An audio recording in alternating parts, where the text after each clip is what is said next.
Hello, नमस्कार सगळ्यांना. कशा आहात तुम्ही सगळे? स्वागत आहे तुमचं माझ्या मिनी ब्लॉगमध्ये. आजची रेसिपी आहे हिरव्या चवळीचे दाणे. तर इथे मी सगळी बेसिक तयारी करून घेतलेली आहे. बाजूला दूध तापायला ठेवलेलं आहे, भाकरी करून घेतलेल्या आहे. इथे कढई तापलेली होती, त्याच्यात मी 3 पळ्या तेल टाकून घेतलेलं आहे. कढई छान तापलेली होती.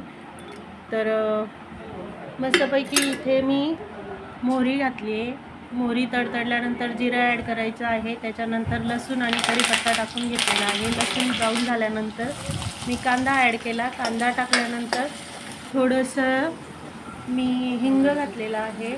जिरे पावडर, धने पावडर, हळद पावडर घातलेली आहे.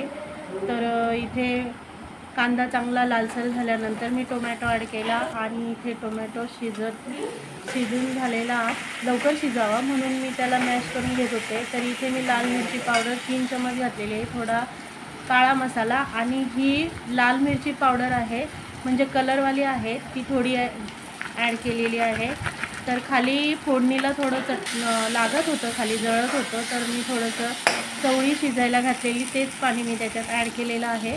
तर मस्त असा किती छान आपला मसाला दिसतो आहे, किती छान फोडणी तयार झाली आहे. तर मी आता ही शिजवलेली चवळी मी त्याच्यात ॲड करून घेणार आहे. सगळी चवळी त्याच्यात टाकून घ्यायची आपल्याला.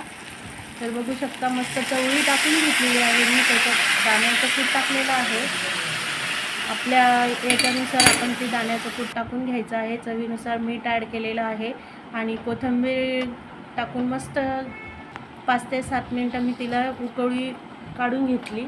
मस्त शिजलेली होती आपली चवळीची भाजी, मस्त दिसत होती. तर आजच्या रात्रीचं जेवण चवळीची भाजी, भाकरी, थोडी सुकी बटाट्याची भाजी, लोणचं आणि इथे खोबऱ्याची बर्फी होती, ती खोबऱ्याची बर्फी घेतली. असं होतं रात्रीच्या जेवणाचं ताट. व्हिडिओ आवडला असेल, रेसिपी आवडली असेल तर व्हिडिओला लाईक करा, शेअर करा, सबस्क्राईब करा. बाजूला बेल आयकॉन आहे ते नक्की प्रेस करा. भेटूया पुढच्या व्हिडिओमध्ये. बाय.